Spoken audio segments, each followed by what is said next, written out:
Brian Perez here at the Calvary Chapel Senior Pastors Conference, and my guest now is Dave Rolph, the Senior Pastor of Calvary Chapel Pacific Hills in Aliso Viejo. Hey, Brian, it's good to be with sir? you. Excellent. How long have you been involved with Calvary Chapel?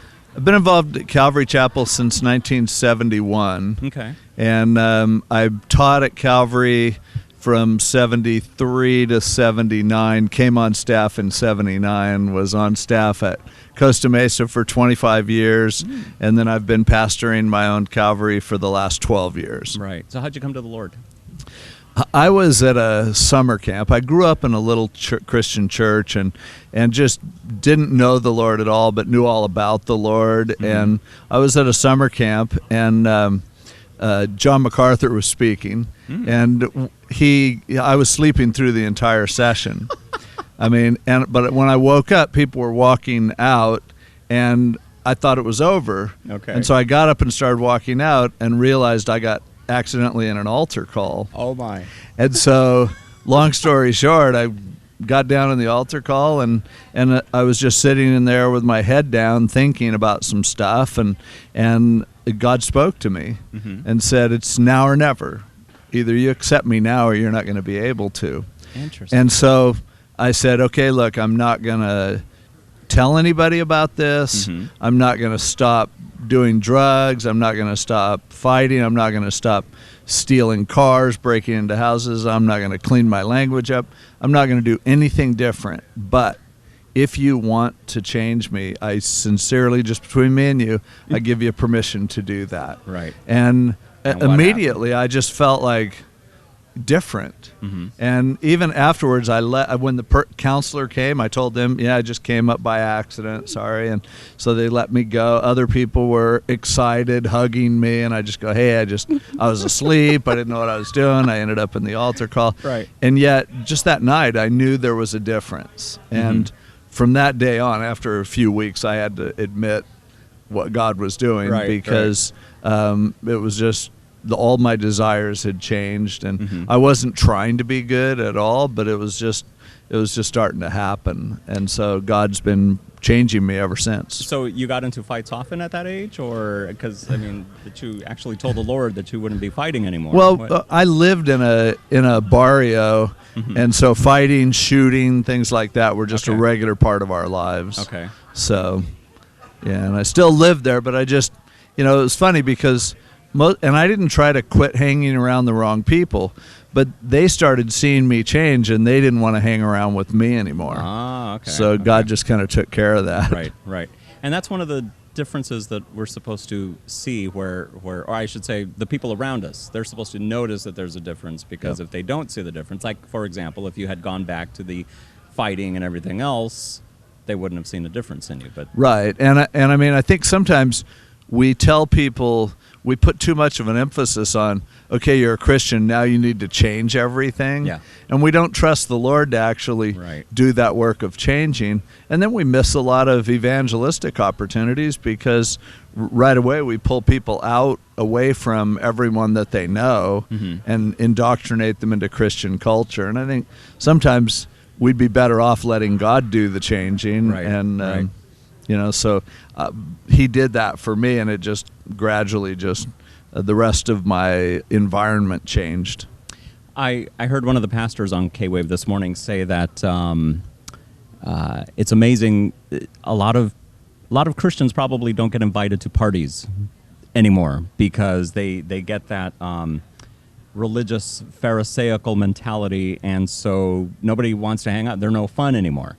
What would you say to people who are wondering, what do they do now? Are they supposed to completely walk away? Because we're in the world, but we're not supposed to be of it, so that might confuse people. How would you help them? It's a tricky question, because I think we are trying to insulate people by keeping them away from any environment where there's temptation. And certainly there's some validity to that. There are people who are really weak. It's a hazard for them to step into an environment that might just cause them to fall. Right. And so, it's not necessarily good for a Christian to hang out in a bar or something like that. I understand the concerns to that, but I think by making such a big deal about it, we have to face the fact that that's where Jesus hung out. He hung out with those kind of people. Yeah. And the Pharisees were constantly accusing him of hanging out in bad environments. Right. But his sense was, this is what I'm here for. These are the people who will actually listen to me. So I think it's a balance, but I think it wouldn't hurt us to tip a little bit away from a legalistic understanding of it, and to realize that we do need to be a part of our culture. We do need to be reaching out to someone, and not just turning Christianity into a little holy huddle where everything we do is with other Christians, right, and we never actually get out on the playing field. Yeah. Tell us about your connection a long time ago. You were on television once, weren't you? Or do you not want to talk about that? I don't know. What was I on television? I don't remember. Somebody told me that you were on the what was the name of the Art Linkletter? Nah. Not you? No. Okay, must have been another Dave Rolph. I'll make up a story if you want. Never mind then. Okay, here. This is the other question I was going to ask you. On Wednesday nights, recently, I don't know if you're still doing it anymore, but you were doing a session on memory. Yes. I saw that on the website, and I heard you mention it on Sunday mornings. We carry your 8 o'clock service live, and I just found it interesting. How did you? What caused you to do that? I did for many years. For my whole life really, I've studied memory systems and speed reading. I'm fascinated by being able to do things that you can't ordinarily do. I feel like in education we don't always teach people with the right tools that would help them to really learn. And so actually when Pastor Chuck first asked me to teach an adult Bible school class here at Calvary Costa Mesa back in the 70s, one of the classes that I taught was a class on memory. Interesting. And so that's always been something that I've been fascinated by. And so a while back at my church, they did somebody entitled it "Think Like Dave." I didn't come up with that, but somebody did. And once it was on the web page, it just stuck. But I did 5 or 6 weeks on developing your memory, and then I did a couple weeks on speed reading as well. Okay. And it's just, I can illustrate it really simply.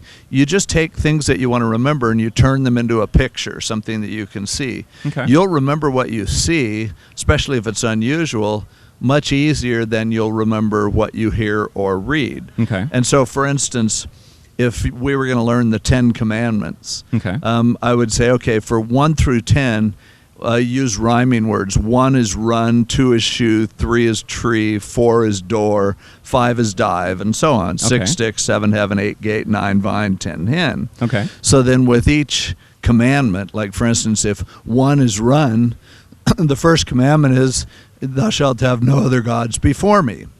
And so I picture God in a race with little gods, and he's way out in the lead, crossing the tape, because he's like, no other God is going to be before me. And the second commandment is, don't worship idols. And so 2 rhymes with shoe, and so I see a picture of somebody taking a shoe and smashing an idol with it. Right. And 3 is tree, don't take the Lord's name in vain. I picture someone carving God's name into a tree.